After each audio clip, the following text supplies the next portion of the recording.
My wife and I saw a future version of our daughter. It was a quiet afternoon, just after New Year's in early January. My wife and I were in the kitchen chatting while prepping lunch. Our 5-year-old daughter Lily was in the living room, happily watching her favorite show. We live in a modest 2-bedroom apartment. From the kitchen, we have a partial view of the hallway that leads to the living room. The layout makes it easy to keep an eye on things, which is why it hit me so hard when the strange thing happened. My wife was cutting up some veggies while I sat at the kitchen table. We were having an easy conversation, the kind you have when everything feels right in the world. But then, mid-sentence, she stopped, her body going completely still. Her eyes locked on the kitchen door. She was frozen, knife in hand, staring at something I couldn't see. "What is it?" I asked, but she didn't respond. Instead, she gasped, loud and sharp, like the air had been sucked out of her. Instinctively, I turned to see what she was looking at. I caught the briefest glimpse. Someone or something was just turning the corner, moving towards the living room. It was so fast, almost a blur, but unmistakable. Someone was in our home.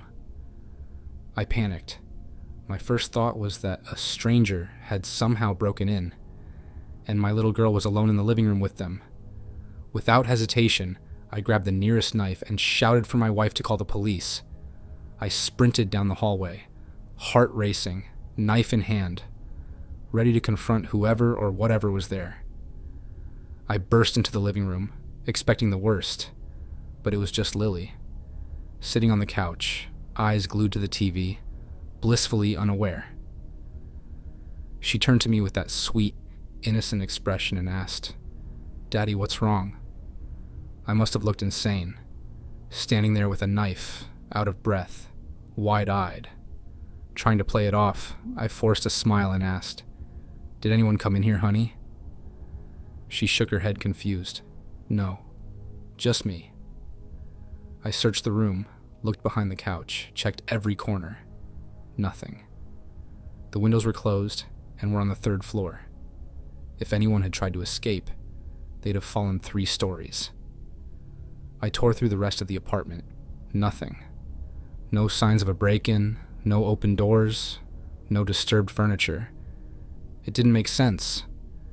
There was nowhere for anyone to go, and yet I had seen something. I returned to the kitchen, my mind spinning. My wife was still standing there, pale and trembling. Tears were streaming down her face. She hadn't called the police. She was too shaken to move. I wrapped my arms around her and gently asked, "What did you see?" It took her a moment to calm down, but when she finally spoke, her voice was barely a whisper.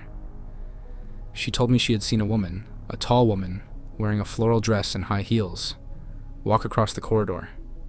The woman had stopped when she realized my wife was watching her, and that's when it happened. "The woman looked just like Lily," my wife said, her voice shaking, "but older." I felt a chill run down my spine. My wife was certain. In that split second, the woman had looked directly at her, locking eyes, and my wife swore it was Lily, only grown up. When she gasped, the woman hurried and disappeared around the corner, into the living room. I had only seen the movement, the last part where the figure turned the corner, but it was enough to know that something had been there. If I hadn't seen it too, I would have thought my wife was imagining things. But I did see it, even if just for a moment. We both knew it wasn't a hallucination. Something unexplainable had just happened. We never figured out what, or who, we saw that day. It's the strangest thing that's ever happened to us. And to this day, we can't shake the feeling that it wasn't just some random figure. It felt like a glimpse into something impossible, like we saw our daughter, as she would be years from now, walking through our home. I think I drove through a wormhole. It all started like any other day. I woke up, got dressed, and jumped into my car for the usual 1.5-hour commute to work. About 35 minutes into the drive, I missed my exit. Nothing too unusual, just a traffic snarl that prevented me from merging in time.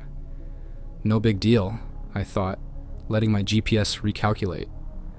Surprisingly, the new route actually saved me a couple of minutes. Nice! Maybe I've found a shortcut, I mused as I followed the unfamiliar roads. For the next 25 minutes, everything seemed routine, until I started noticing something strange.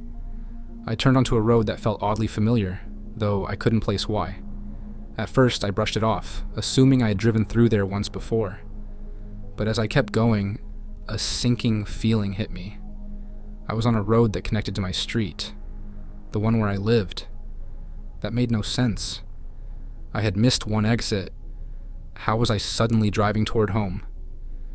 Confused, I figured I might as well stop by the house, let the dogs out, maybe even grab a coffee. I was already running late, but as I pulled into my driveway, the world seemed to tilt on its axis. My car, the one I should have been driving, was parked right there, in front of me. Same license plate and everything. That's when I looked down and realized I was driving my wife's car. But I distinctly remembered leaving the house in my own car that morning. Feeling rattled, I got out and went inside. My wife was sitting in the living room, wide awake despite working night shifts. She looked as confused to see me as I felt. I asked her if she had seen me take her car keys earlier that morning. Without a word, she reached into her purse and pulled out her keys. My heart raced. I reached into my pocket and pulled out my keys. So, how had I been driving her car? Our key fobs may look similar, but they're definitely not interchangeable. I shook it off as a weird coincidence and got back in my own car, this time double-checking that I was taking my car to work. I texted my boss to explain the bizarre situation and hit the road again, determined not to miss the same exit. But as I approached the exit, I saw something that made my blood run cold. Emergency vehicles lined the off-ramp, and the road was blocked due to an accident involving a semi-truck. The car involved in the crash? The same make and model as mine. If I hadn't missed the exit earlier, would that have been me? I was forced to take a different route again. Shaken, I called my boss to explain the delay, only to have him calmly reply, "No worries, you're still on track to make the meeting." What? I glanced at the clock and realized I wasn't running late at all, despite all the detours and confusion. It was like time had somehow bent backward. I needed answers, so I called my wife to confirm that I had stopped at home earlier. But she said I hadn't been home at all, and on top of that, she couldn't find her keys anywhere. My head was spinning. I checked my phone for the text updates I had sent to my boss, and nothing. There were no messages, no call logs, like the entire morning had been erased. At this point, I felt like I was losing it. Did I imagine the whole thing? Was I having some kind of breakdown? I took a mental health day to figure things out. My wife, bless her, has been supportive through it all, though I can't seem to recall any specifics of our interaction that morning, which is highly unusual for me. I have a near photographic memory when it comes to details, but this time, everything felt blurry, like it wasn't quite real. We tested the car fobs, trying to recreate the scenario, but they worked as expected. Her car wouldn't start with my keys, and vice versa. That only added to the mystery of how I had driven her car. To make matters worse, her keys mysteriously turned up in my work pants from the day before. The accident I saw? I tried looking it up online, searching for any information about the crash. Nothing. No reports, no mention of it anywhere. How could something so vivid just not exist?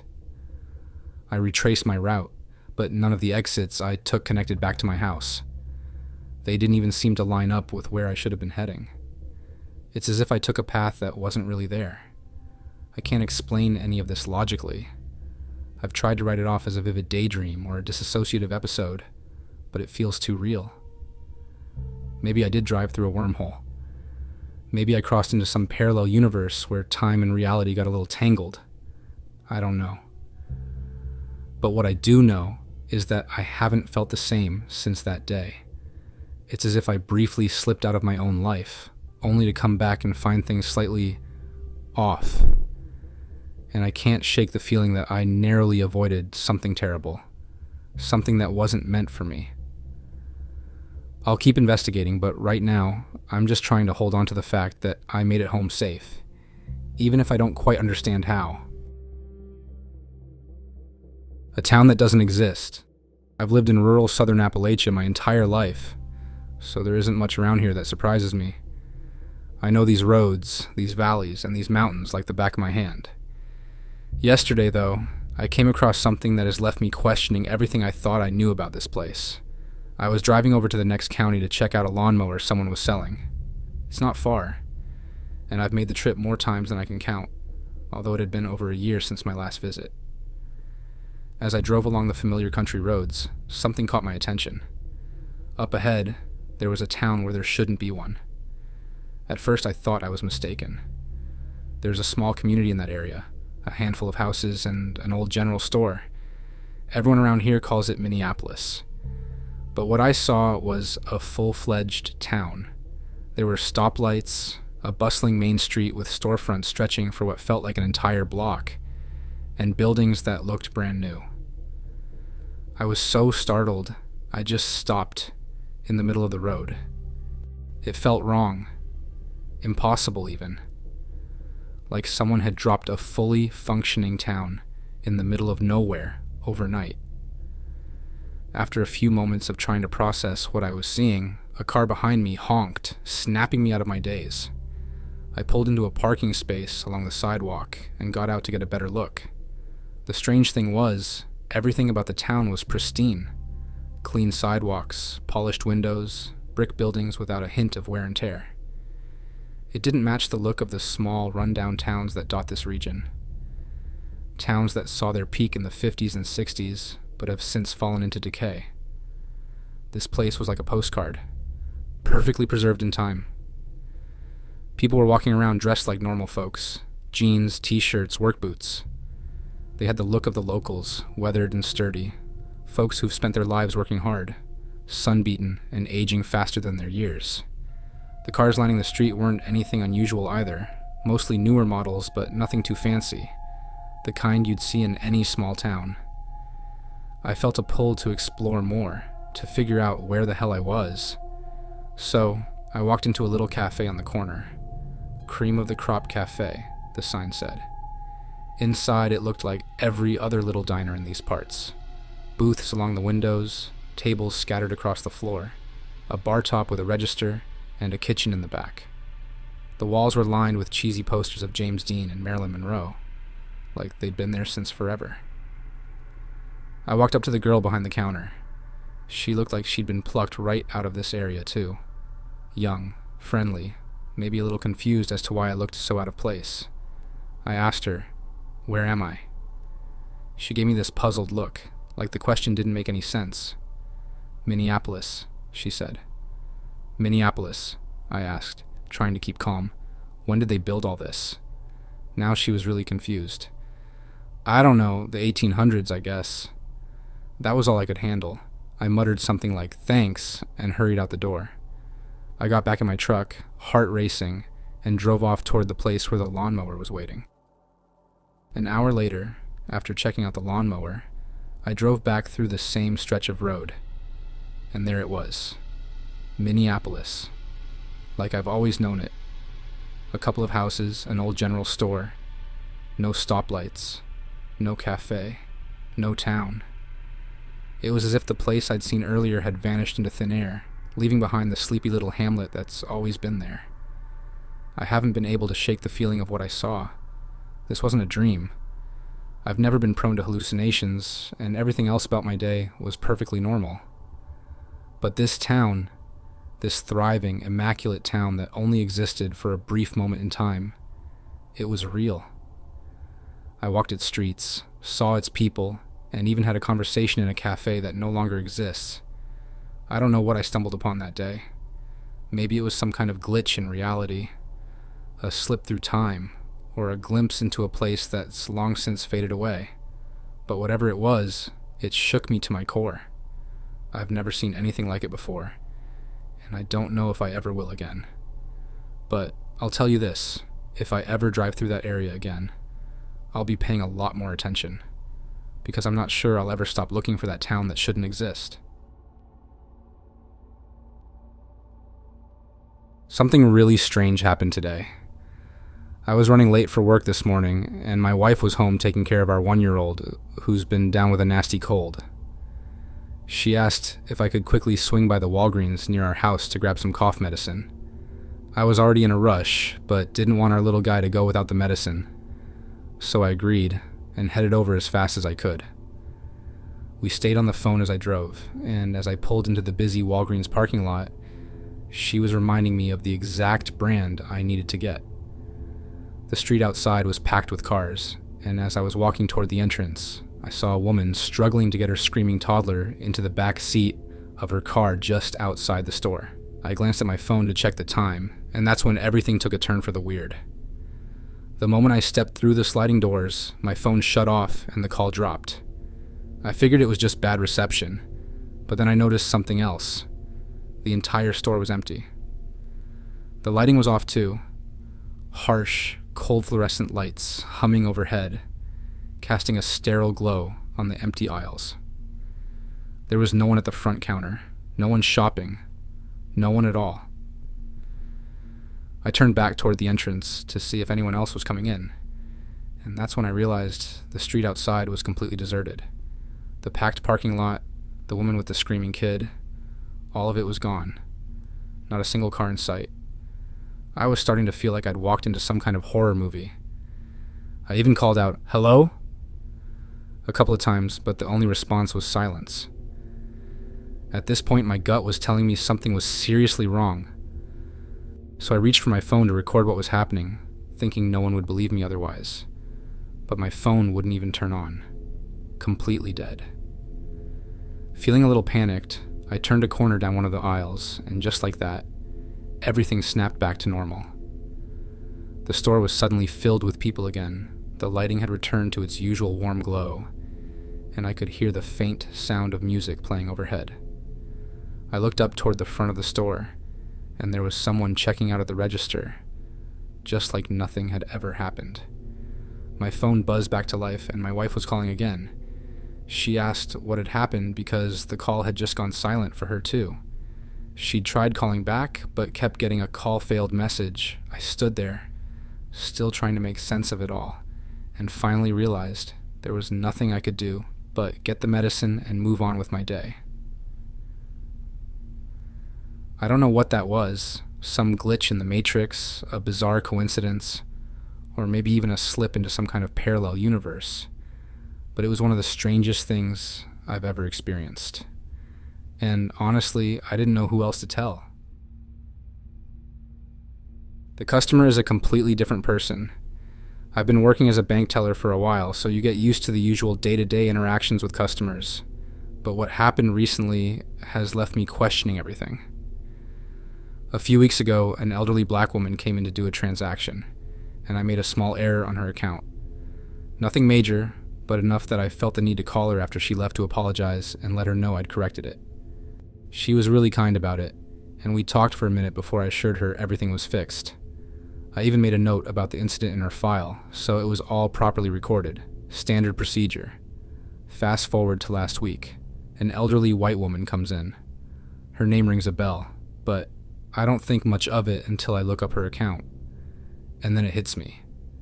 It's the exact same account as the woman from a few weeks ago. Same name, same number, same address. My heart started pounding. How could this be? Two completely different women. One black, one white, both tied to the same account? The details were all identical, down to the phone number I'd used to call the first woman. I'm telling myself there has to be a logical explanation, but honestly, I'm freaking out. My head is spinning, and I can't make sense of it. Did I mess something up? Could there be some kind of glitch in our system? Or is this something more sinister, like identity theft? But here's the thing that's really throwing me off. People have been telling me it could be fraud, but that doesn't add up. When I called the number on file after the first transaction, the woman who answered was the black woman I had spoken to earlier. The same voice, the same person. Her ID matched. Everything lined up. Yet here I am, face to face with another woman, who's apparently the same customer.